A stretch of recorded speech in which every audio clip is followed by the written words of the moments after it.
Kung talagang sobrang sakit, chronic pain, masakit talaga, ang daming mga trigger nodules. Kung na-injury ka, definitely, pa-x-ray ka muna or pakita ka muna sa doktor bago ka magpamasahe. Tataas yan, pupunta sa baga, hindi tayo makahinga.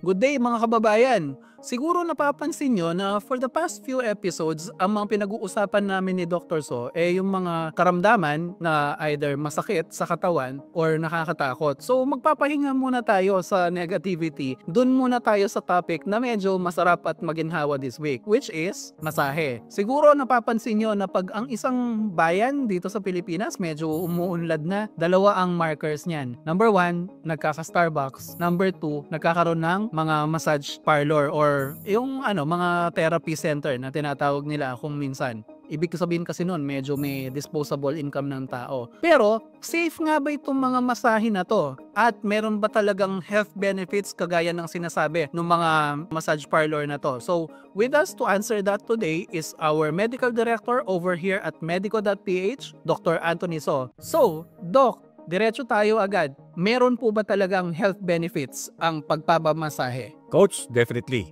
Maganda ang masahe. Bakit? Teka, anong ibig sabihin ng masahe? Ang massage is any manipulation of your muscle, skin, tendons, and ligaments. Minamasahe. Pwedeng hard, pwedeng light. Okay? Benefits. Number 1, kasi po, ganito. Yung mga muscles natin, pag gano'n mo, kukopak yan, di ba? So, mangyayari, gumagano yan, mga muscles. Problema lang, minsan-minsan, yung mga muscles, hindi marunong mag-relax. Kasi palagi, stress tayo, di ba? Ito nakataas ang muscles natin, nakakontak ka lang palagi. So, kaya na nagkakaroon ng trigger nodules. So, kapag minasahe mo yun, kaya kasi sabi, kailangan natin durugin natin yung mga nodules mo. Dahil doon, kasi tumitigas na hindi marunong mag-relax, pipindutin yan para mag-relax. Kasi pag nag-contract ka, may mga chemical na reaction sa lumalabas na nagkakaroon ng blood supply sa mga parte ng katawan mo, tapos yung tensions mo nawawala.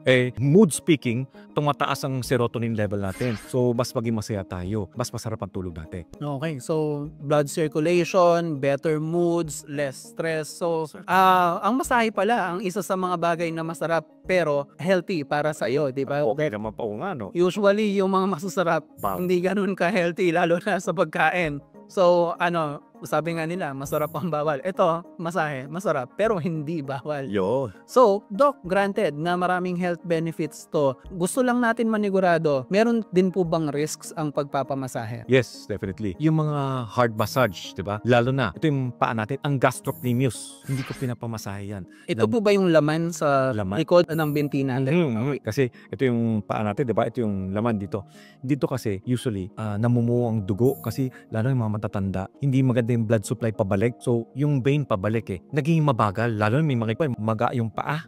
Puno-puno ng tubig yan Mabagal ang drainage papataas. So, pag mabagal, namumuo sila at nagka-clot. So, yung clot na yan, ang tawag dyan deep venous thrombosis. Pag ginalaw mo yan, gagalaw ulit yan. Tataas yan, pupunta sa baga, hindi tayo makahinga. Okay. Medical emergency, number 1. Pangalawa, usually tinatanong natin, kung uminom siya ng gamot. Kapag uminom siya ng gamot ng mga aspirin, di malabdaw ang dugo niya. Pag pinipindot-pindot mo, lalo na hard massage, tako, kinabukasan, pasa ang pasyente. Pasa. Pangatlo, pag may history na injury, nahulog or nag-twist, akala mo, di, sprain lang yan. O, lika, masahe kita. May fracture pala. Patay. Lagot. Lalong lumala.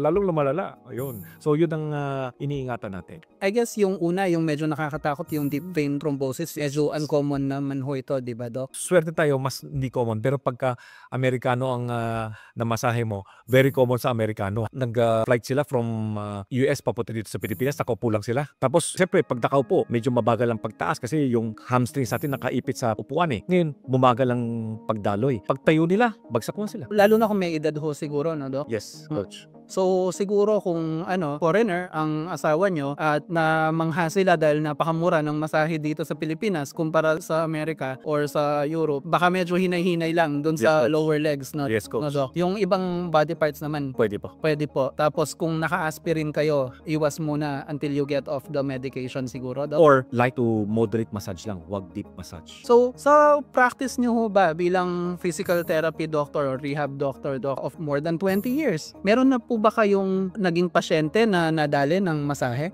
Yes, sobrang sakit kasi yung may naipit na ugat na slip disc na kumukuryente. So hanggang dito masakit, minamasay talaga, talagang nagpantal-pantal talaga. May mga iba, may konting fracture na nagmanipulate ng mga masahista sa, hindi yung sa massage parlor, kundi yung sa kanto-kanto lang, yun, problema. Yun ang tinatakutan natin.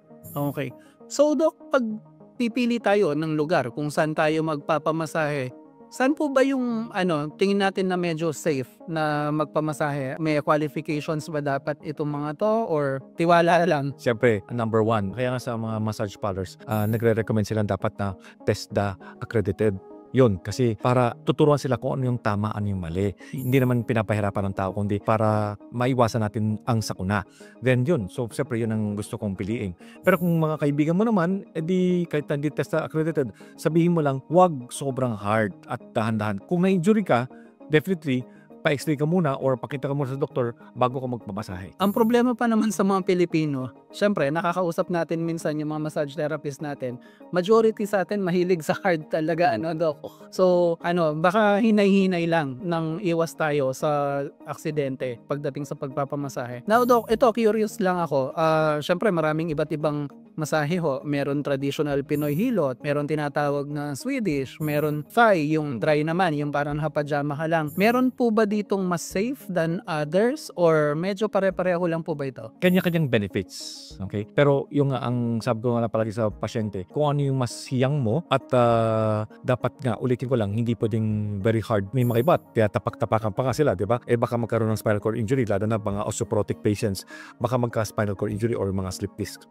So, pag medyo may edad na siguro tayo, Doc, 50 or above, medyo iwas na tayo sa very hard na massage. Well, yes, ko. Iwas tayo at any age, pero particularly sa age na to. Eto, Doc, curious lang din ako kasi nag-physical therapy na rin ako dati sa sakit ng likod. Ang mga physical therapist po ba natin sa mga rehab centers, maaasahan natin o mahihingan natin ng masahe? Oo nga pala. Yung buti binanggit mo, coach, ang physical therapist sila. Hindi sila massage therapist. Hindi sila nag-aral para maging masahista. Ang ginagamit lang niya yung mga physical means, mga warm, tense, ultrasound, yung mga electricity, yung mga gano'n, para tulungan ang mga pasyente para mabawasan ang sakit. Isa lang, small part ang massage. So, usually, ginagawa nila massage mga 10 minutes o 5 minutes lang para ma-relieve kayo at turuan kayo. Hindi sila massage therapist na buong oras ite-therapy po kayo. Yun, usually nga, pagka kailangan nyo ng massage, pupunta kayo sa massage parlors. Okay, so meron lugar para dyan. Huwag nyo naman hanapin sa physical therapist nyo. Actually, kung nakapunta na kayo sa physical therapy center, makikita nyo, usually maraming pasyente dyan na ginajuggle ng mga physical therapist natin. Huwag nyo nang hingin na tutukan kayo ng napakatagal para masahin kayo. Again, meron lugar para sa masahe. Yes, coach. Okay, so last but not the least, Doc, gaano po ba kadalas yung safe na pagpapamasahe? Once a week? Once a month? Ano po ba? Ito, depende sa tao to. Kung ngaring mga maintenance lang, once every 3 to 4 weeks will do. Now, kung talagang sobrang sakit, chronic pain, masakit talaga, ang daming mga trigger nodules, pwedeng as much as 2 to 3 times a week. Okay, parang masakit na sa katawan yun. Pero wala naman akong chronic pain, kaya nasasabi ko yun. Baka yung mga iba talaga na may laging masakit sa kanila, makakatulong. Anyway, yun lang po ang pag-uusapan natin tungkol sa masahe. Pero kung may naiisip kayong tanong, wag po kayong mahihiya na mag-comment at magtanong, and we'll do our best to respond in a timely fashion. But for now, this is Glenn of Medico.ph signing out, and with our medical director, Dr. Anthony So, saying be safe, be healthy, be happy, and we'll see you sa next video. Bye-bye!